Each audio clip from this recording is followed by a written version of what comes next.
My name is Sofia.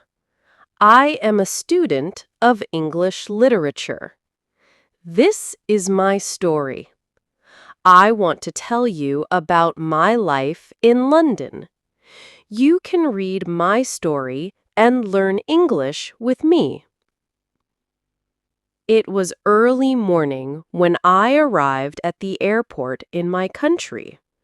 My parents came with me. They carried my heavy bags and walked with me to the check-in desk. I was nervous, but also very excited. This was my first time traveling alone. At the airport, I practiced my English for the first time. The woman at the check-in desk asked me, "Where are you flying today?" I smiled and said, "I am flying to London." She gave me my boarding pass.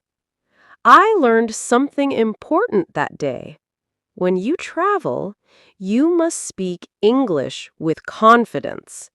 Even if you are not perfect, people will understand you if you speak slowly and clearly.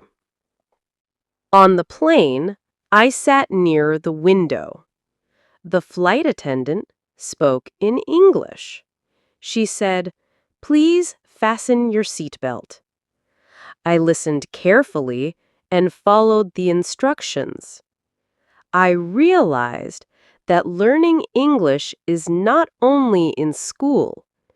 You can also learn English when you travel, when you listen, and when you watch what people do.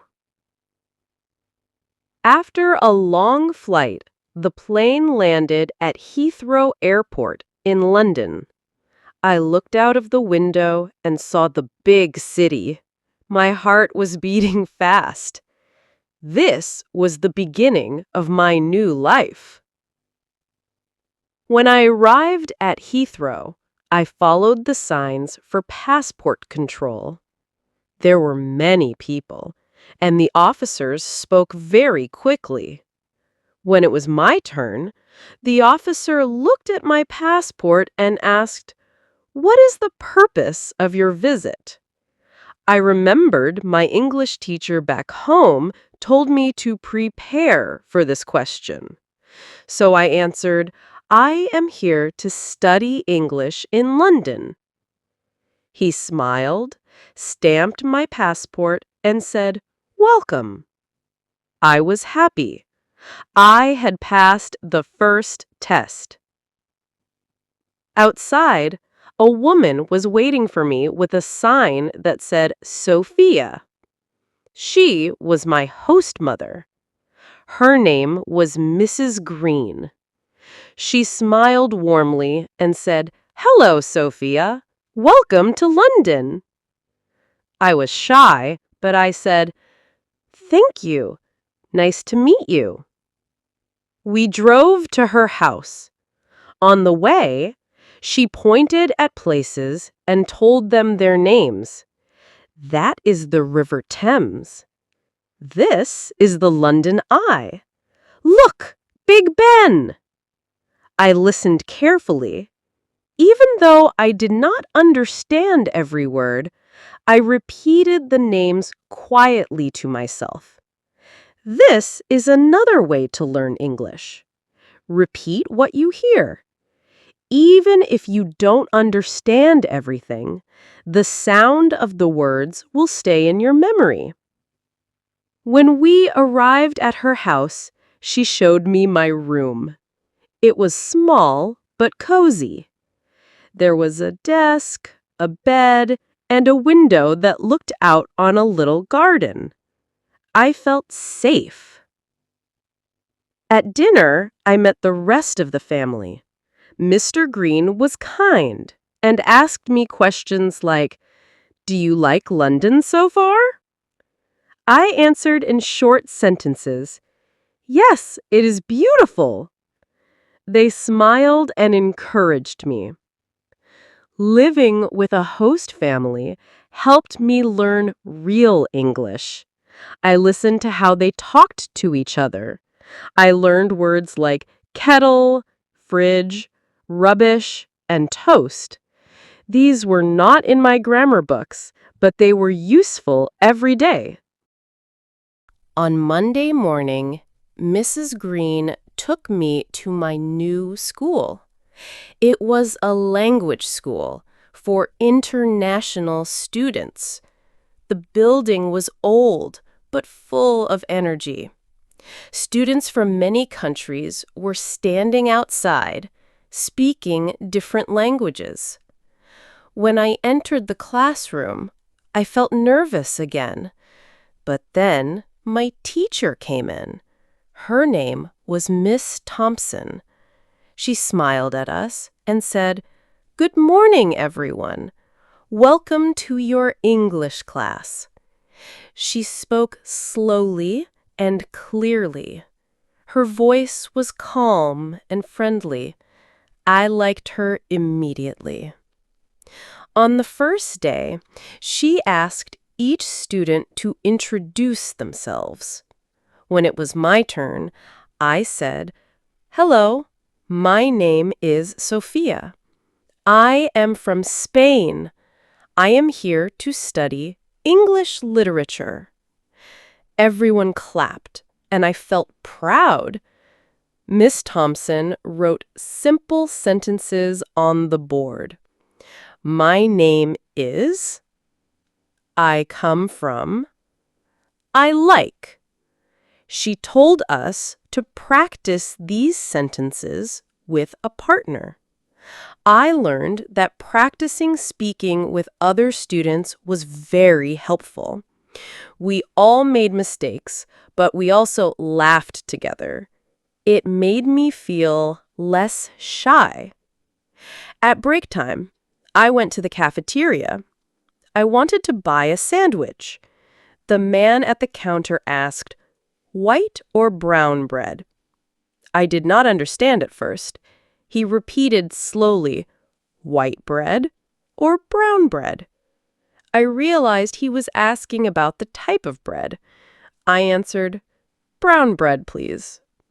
That small moment taught me that it's okay to ask people to repeat. You don't need to be afraid. In the first week, I met students from many countries: Japan, Brazil, Turkey, Italy, and more. At first, we all tried to speak our own languages. But Miss Thompson told us, if you want to improve your English, you must speak English together, even outside class. So we made a rule. We would only speak English with each other. It was difficult, but it helped us.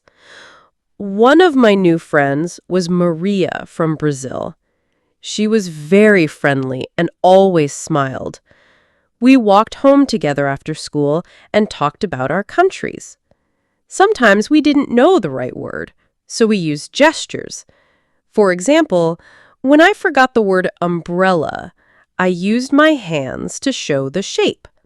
Maria understood. Then she said, "Umbrella." I repeated after her. This way, I learned new words every day. Another friend was Kenji from Japan. He loved to practice English idioms. One day, he said, "It's raining cats and dogs." I laughed because I imagined animals falling from the sky, but then I learned it means raining a lot. I wrote it in my notebook. Keeping a small notebook was very useful for me. Whenever I heard a new word or phrase, I wrote it down with an example. At night, before sleeping, I read my notebook. This simple habit helped me remember. Miss Thompson was more than a teacher. She was a guide, a mentor, and sometimes even a friend.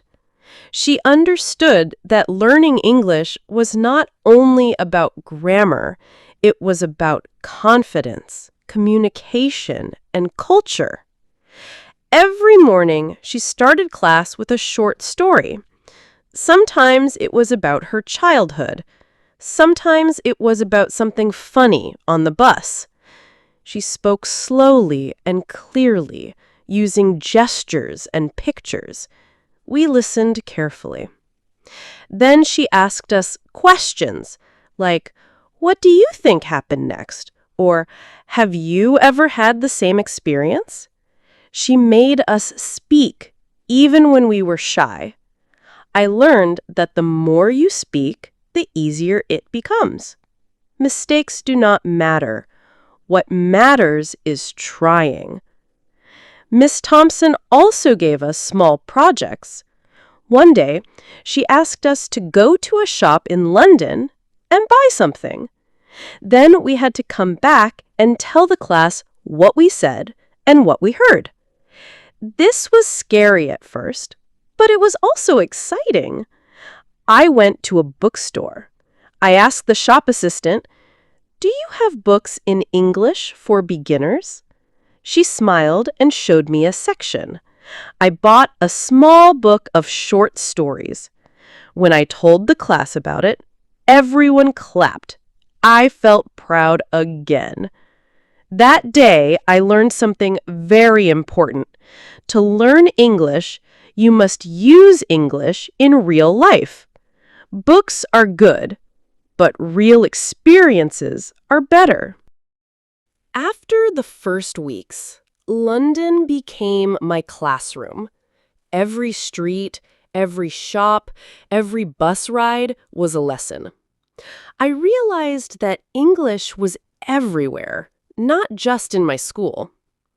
For example, when I took the bus, I listened to the announcements. Next stop, Oxford Circus. At first, I didn't understand, but then I looked at the map and matched the words with the place.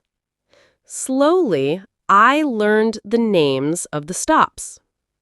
One day, an old woman on the bus asked me, "Is this seat taken?" I understood her words, but I had never practiced answering. I quickly said, "No, please sit." She smiled and said, "Thank you, dear." I felt happy because I used English in a real situation. I also practiced English when I went shopping. At the supermarket, I learned new words like receipt, cashier, discount, and aisle. At first, it was difficult to understand the cashier because she spoke very fast. But I always listened carefully, and I noticed she said the same sentences again and again. "Do you need a bag?" "Have a nice day." By repeating and listening, these phrases became natural to me. I learned that if you live in an English-speaking country, every little daily action is a chance to learn. Even buying bread is a lesson. On weekends, my friends and I explored London. We visited museums, parks, and markets. Everywhere we went, we tried to use English.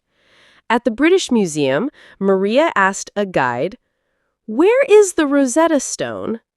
The guide explained patiently.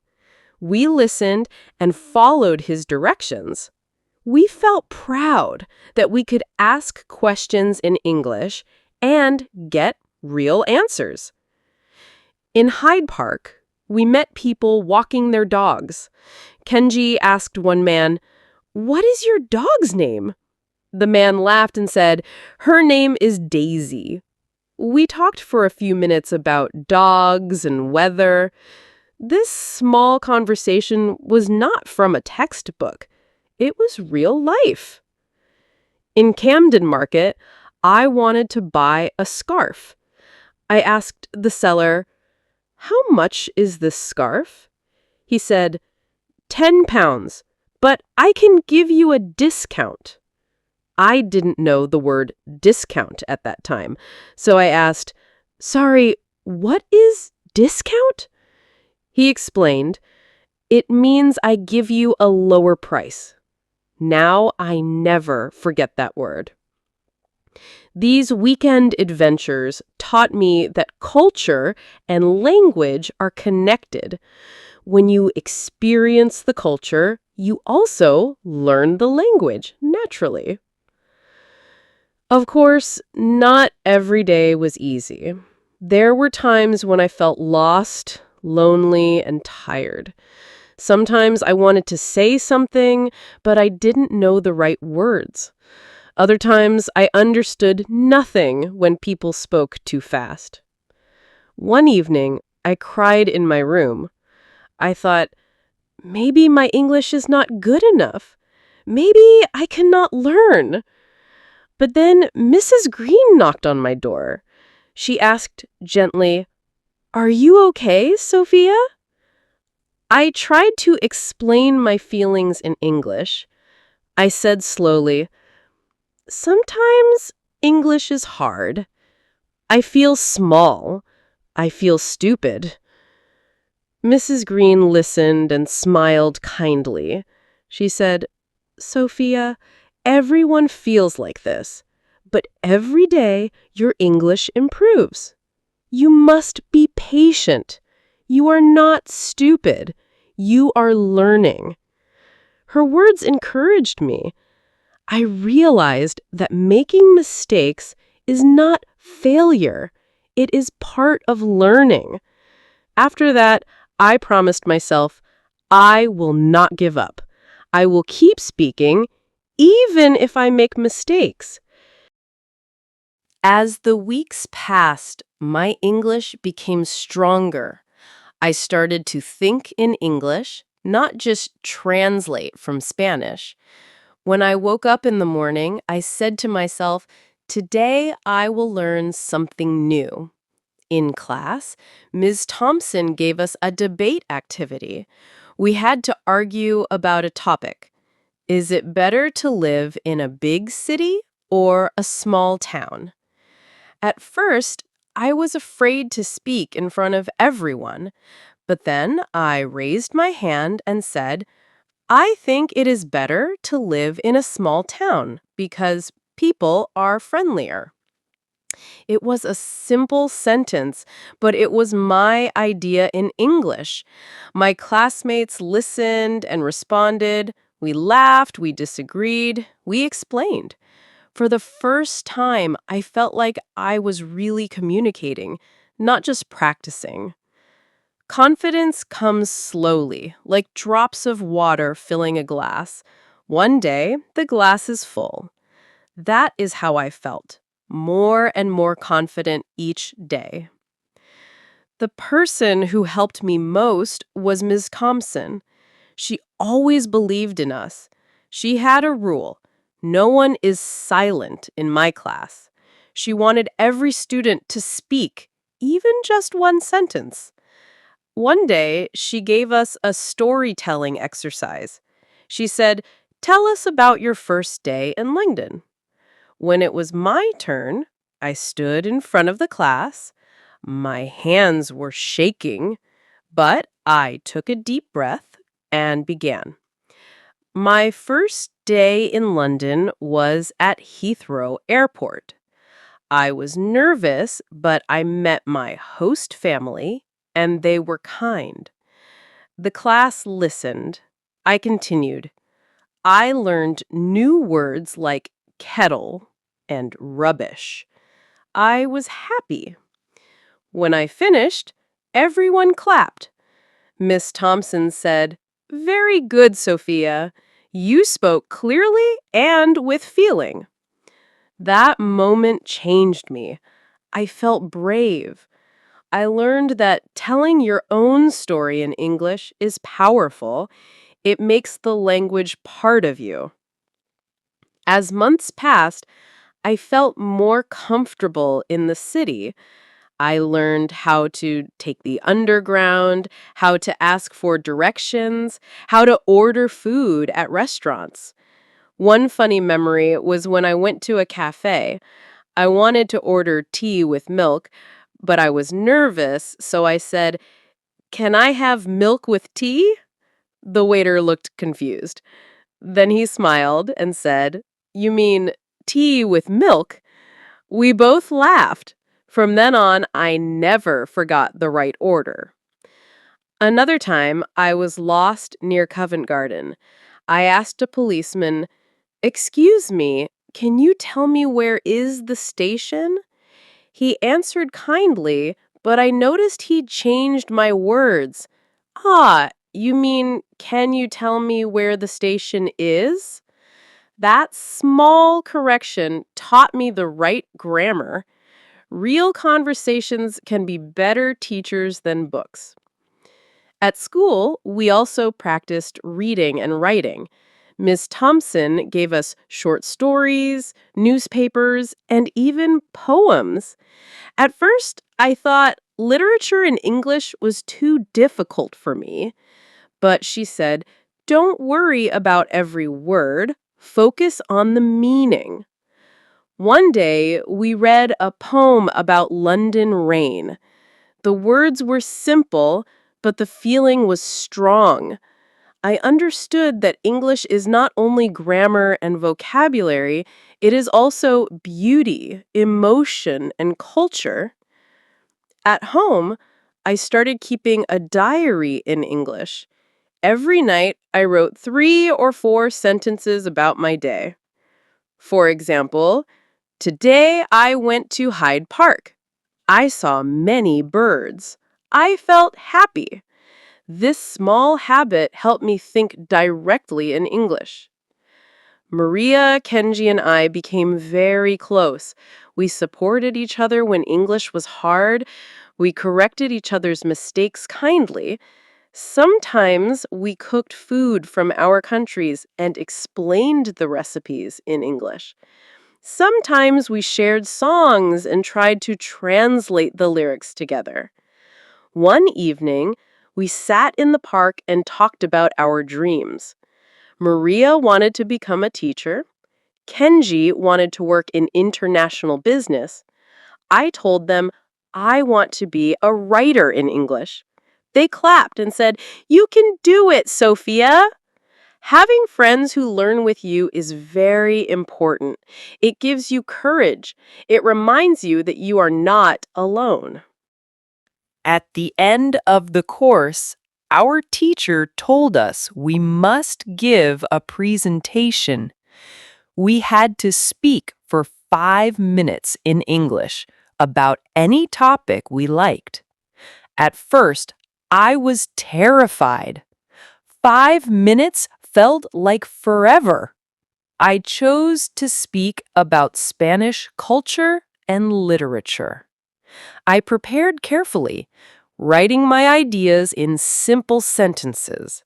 Then I practiced every day in my room, in front of the mirror. I also recorded myself on my phone and listened. I noticed my mistakes and tried again. On the day of the presentation, my heart was beating fast. But when I stood in front of the class, I remembered Mrs. Green's words. "Be patient. You are learning." I smiled and began. "Hello, my name is Sofia. Today I want to tell you about Spanish literature and why I love it." I spoke slowly and clearly. I showed pictures. I told short stories. At the end, everyone clapped loudly. Miss Thompson said, "Sophia, you spoke with confidence. That is progress." I felt proud, not because I was perfect, but because I was brave. That day, I realized that English had become part of me. After 6 months, it was time to leave London. I felt sad because London had become my second home. Mrs. Green hugged me and said, "You are always welcome here." My friends gave me small gifts and cards with messages in English. Miss Thompson told me, Sophia, you came here as a student, but you are leaving as a communicator. On the plane back home, I looked out of the window again. This time, my heart was calm and full of gratitude. I thought about all I had learned, not only English words, but also courage, patience, and friendship. Now, when I think about my time in London, I understand this. Learning English is not only about books and rules. It is about living the language. It is about speaking with real people, making mistakes, and trying again. It is about listening, observing, and being brave enough to use your words. If you are learning English, I want to tell you this. Do not be afraid of mistakes. Do not wait for the perfect moment. Start speaking now, even if it is simple. Write your diary, ask questions, listen carefully, and most of all, enjoy the journey. Because English is not only a language, it is a bridge to the world. And that is my story. My name is Sofia. I am a student of English literature. I went to London and I learned not only English, but also how to believe in myself.